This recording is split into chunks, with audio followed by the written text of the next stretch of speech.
मैं doctor Girdhar Lal Saini, associate professor, government college Khetri.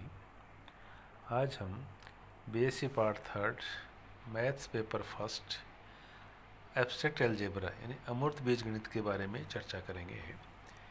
इसमें जो टॉपिक लिया गया है उसका नाम है परमुटेशन ग्रुप, क्रमचय ग्रुप। इससे पहले हम क्रमचय क्या होता है ना, कुछ हम है ना, क्रमचय क्या होता है, ऐसी चीज़ें, इसकी परिभाषा वगैरह हम पढ़ चुके हैं।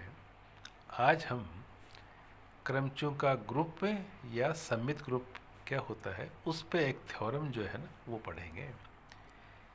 n संकेतों के फैक्टर n क्रमचयों का समुच्चय Pn क्रमचय गुणन संक्रिया के लिए एक परिमित ग्रुप है, या इसको हम ऐसे कहेंगे कि किसी एरिक समुच्चय S के सभी क्रमचयों का समुच्चय Pn क्रमचय गुणन संक्रिया के लिए एक ग्रुप है। ये एक थ्योरम है।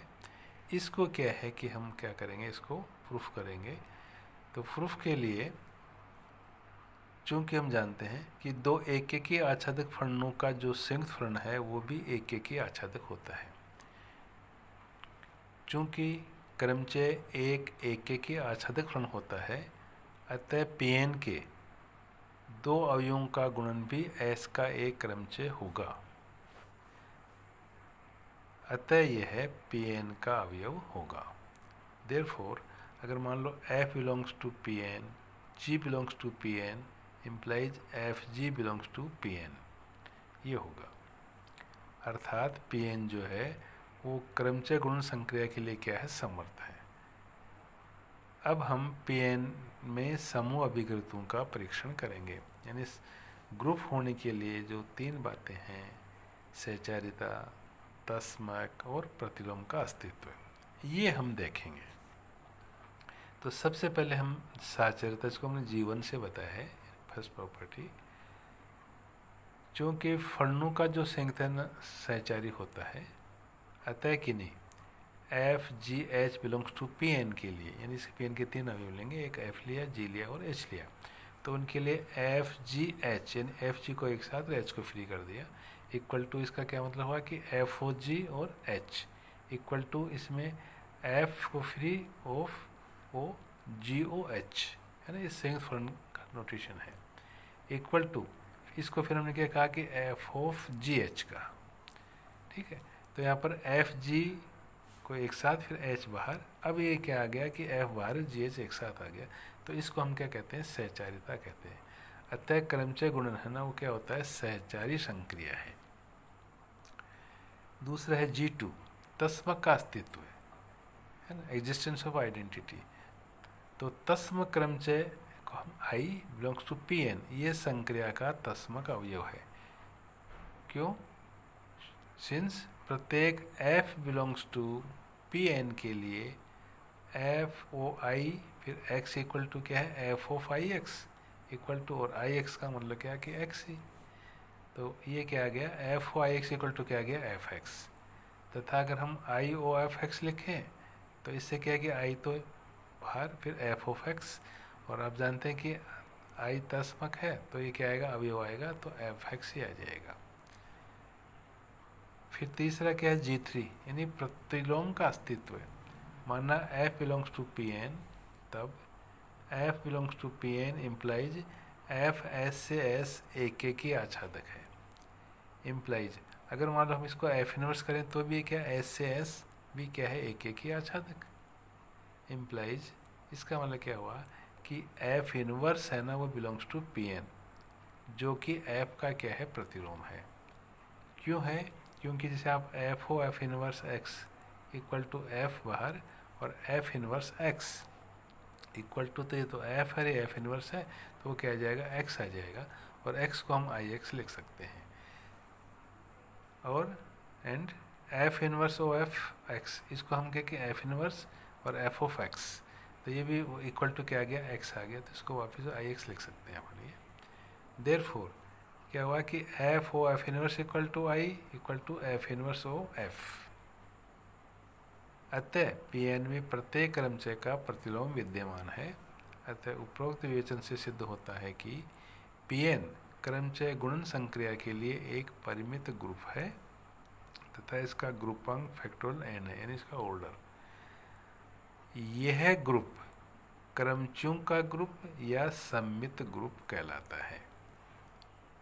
अब इसके बाद में फिर हम क्या है कि चक्रीय क्रमचय या चक्र, साइक्लिक परमुटेशन या केवल साइकिल्स क्या होता है, इसको परिभाषित करेंगे कि माना S equal to x1 x2 xn एक परिमित समुच्चय है, तो f इस समुच्चय S का ऐसा क्रमचय हो कि fxi equal to xi plus 1, और यहाँ पर i इक्वल टू क्या है 1 2 3 k माइनस 1 और k ये क्या है लेस देन n, और fx k equal to x1 तथा fxj इक्वल टू xj, और j है ना वो क्या है कि 1 2 3 k है यहाँ पर ये। तो जो f है ना वो k लंबाई का एक चक्र या चक्रीय क्रमचय कहलाता है। इस चक्रीय क्रमचय को निम्न प्रकार व्यक्त करते हैं कि f इक्वल टू क्या है कि x1 x2 xk। इसमें प्रत्येक अवयव का अप्रतिबिंब है उससे आगे वाला अवयव है, तथा अंतिम अवयव का अप्रतिबिंब है ना प्रथम अवयव है। इस पंक्ति संकेत में अवयवों की संख्या जो है ना वो चक्र f की लंबाई कहलाती है। ये जो पंक्ति नोटेशन अपने लिखा है ना संकेत, इसमें अवयवों की जो भी संख्या वो चक्र f की क्या कहलाती है, लंबाई कहलाती है। इसको हम एक एग्जाम्पल समझते हैं। जैसे मान लो f यानी क्रमचय है 1 2 5 7 बिलोंग्स टू S7। S7 का मतलब क्या है कि इसमें 7 अवयव हैं, लेकिन यहाँ आप देख रहे हैं कि ये जो क्रमचय है ना f इक्वल टू, इसमें कितने अवयव हैं, ए है ना 1 2 3 4 हैं। तो इसका मतलब है कि 4 लंबाई का एक चक्रीय क्रमचय है, जिसमें आप यहाँ देखेंगे कि जैसे ये 1 है ना इसकी मैपिंग इसका अगला अवयव, तो 1 की मैपिंग 2, तो f ऑफ 1 इक्वल टू 2। फिर यहाँ पर 2 की मैपिंग क्या 5, तो अपन क्या लिखेंगे इसको f ऑफ 2 इक्वल टू 5। फिर यहाँ पर f की मैपिंग 7 है तो क्या लिखेंगे f5 इक्वल टू 7। फिर 7 की मैपिंग क्या है 1, तो इसकी f7 इक्वल टू 1 ये है। तो ये तो कौन सी है, देखो ये पहले वाली बात है ये, ठीक है। उसके बाद में फिर आप देख रहे हैं कि जैसे मान लो इसमें अलग अवयव है ना, जैसे इसमें 3 है 4 है 6 है, तो उनकी मैपिंग क्या हो जाएगी, खुद हो जाएगी। जैसे यहाँ पर लिखा था ना fxj इक्वल टू xj, तो f3 की मैपिंग 3, f4 की मैपिंग 4, f6 की मैपिंग 6 है ना। देयरफॉर तो स्पष्ट है कि f इक्वल टू, तो इसमें देखो S7 7 अवयव हैं है ना, 1 2 3 4 5 6 7।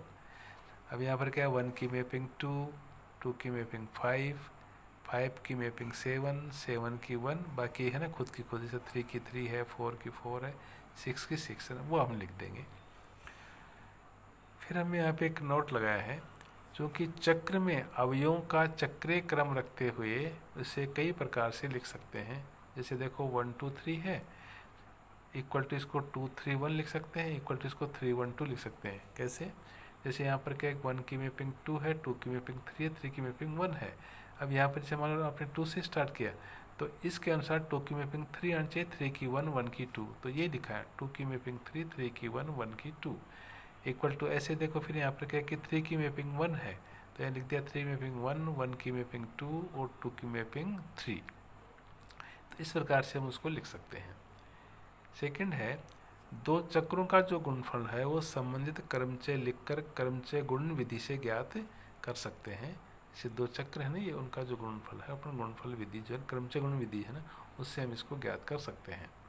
थर्ड क्या है कि तस्म क्रमचय है ना एक लंबाई का चक्र होता है जिसे समुच्चय के किसी भी अवयव से व्यक्त किया जा सकता है। फिर यहाँ पर क्या है, चक्र का प्रतिलोम। किसी चक्र f के अवयवों को विपरीत क्रम से लिखने पर जो चक्र प्राप्त होता है वह f का प्रतिलोम चक्र कहलाता है, जिसे f इनवर्स से व्यक्त करते हैं। ये है यहाँ पर ये।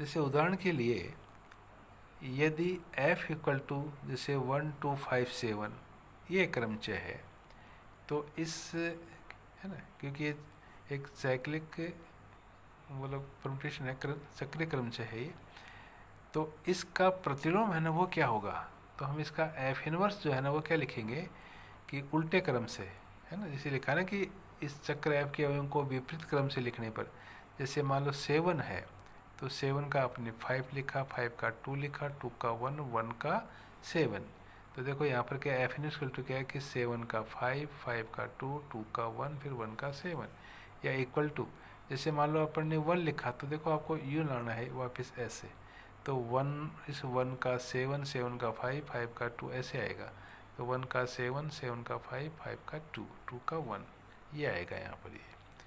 उसके बाद में फिर यहाँ पर क्या है, चक्र की कोटि, ऑर्डर ऑफ ए साइकिल। यदि f एक n लंबाई का चक्र है तो f की पावर n इक्वल टू आई, है ना, ये हमने लिखा है, जहाँ पे n क्या है, न्यूनतम धन पूर्णांक है जिसे चक्र f की कोटि कहते हैं, है ना, तो यहाँ पर चक्र की कोटि हम निकालना चाह रहे हैं, तो यहाँ पर क्या है कि f की पावर n करो तो वो क्या है आई n दसवें क्रम से आ जाना चाहिए, तो वो जो n है ना वो उस चक्र की क्या कहलाएगी, कोटि कहलाएगी। जैसे एग्जाम्पल के तौर पे आप यहाँ देख रहे हैं, यदि f इक्वल टू वो है ना 1 2 5 7 एक क्रमचय है, जहाँ पे S7 है ना वो क्या होगा 1 2 3 4 5 6 7, तो हम क्या करेंगे कि हम इस चक्र की है ना कोटि निकालना चाह रहे हैं, तो अब यहाँ पर क्या है कि जैसे मान लो f है तो f की पावर जैसे n है ना, तो f की पावर जैसे 1 है 2 है 3 4 अगर अपन लिखें तो वो क्या है कि दसवां क्रमचय आना चाहिए, तो उतनी ही उसकी क्या हो जाएगी, कोटि हो जाएगी यहाँ पर ये। तो आप यहाँ देख रहे हैं कि यहाँ पर f इक्वल टू, तो देखो इसको हमें लिखेंगे कि जैसे यहाँ पर क्या है कि 1 2 3 4 5 6 7 लिख दिया हमने, अब इस f के अनुसार क्या है कि जैसे 1 की मैपिंग 2, 2 की 5, 5 की 7, 7 की 1, तो ये तो है ना हमने देखो इसको देखते हुए लिख दिया कि 1 की 2, 2 की 5, 5 की 7 और 7 की 1, बाकी के जो है उनके जैसे 3 की 3 होगी, 4 की 4 होगी, 6 की 6 मैपिंग होगी। अब हम लिखना चाहेंगे एफ स्क्वायर, तो एफ स्क्वायर क्या लिख सकते हैं, एफ डॉट एफ, तो हम ना क्रमचय जो गुणा है ना करते हुए से इसको करेंगे, तो यहाँ पर क्या है देखो ये भी एफ है और ये भी पूरा क्या है यहाँ पर एफ है।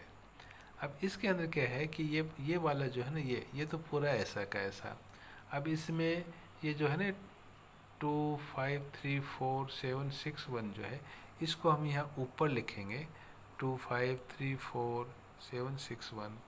अब हम क्या करेंगे कि इसके अंदर से है ना ये, तो इस ऊपर वाला जो एफ है उसको देखते हुए इन ऊपर वाले है ना ये 2 5 3 4 7 6 1 इसकी मैपिंग इनके नीचे लिखेंगे इससे, जैसे यहाँ पर 2 की मैपिंग कितनी है 5 है तो फिर ये लिख दिया, इसी 5 की मैपिंग 7 है ये लिख दी, 3 की मैपिंग क्या है यहाँ पर 3 है वो लिख दी, 4 की मैपिंग 4 है वो लिख दी, 7 की मैपिंग 1 है वो लिख दी, 6 की मैपिंग 6 लिख दी, 1 की मैपिंग 2 लिख दी।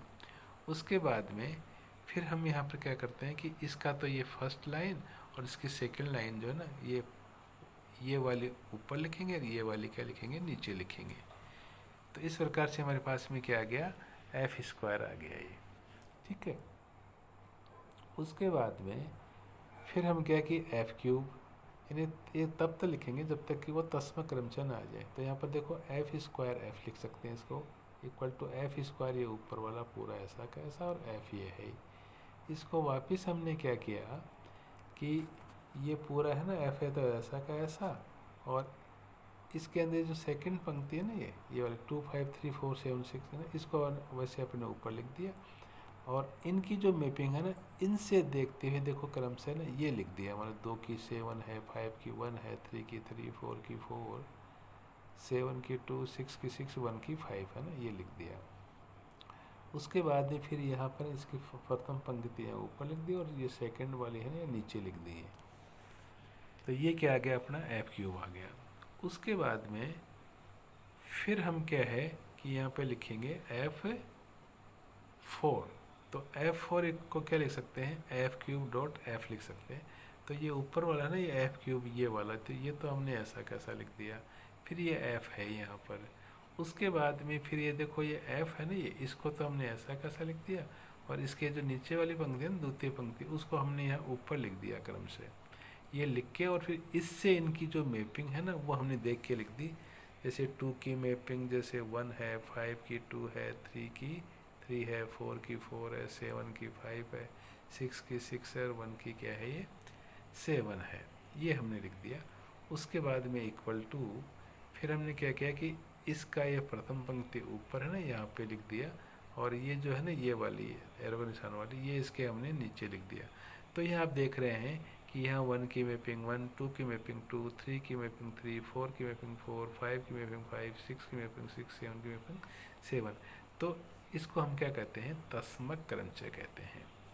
ठीक है, तो ये किससे आया है कि एफ की पावर 4 इक्वल टू तस्मक क्रमचय, नहीं इसको हम जैसे आई है ना, आई लिखते हैं, लिखना भूल गए हम, इक्वल टू आई है ना। तो परिभाषा से एफ की पावर एन इक्वल टू आई है, तो जो एन है ना वो चक्र की कोटि कहलाएगी।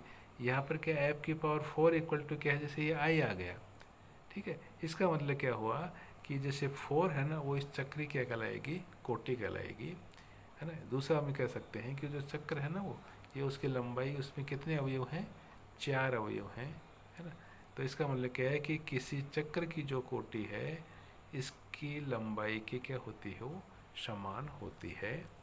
ये हमने क्या है कि चक्र की कोटि को परिभाषित किया है। आज हम इतने ही स्टडी करेंगे। धन्यवाद।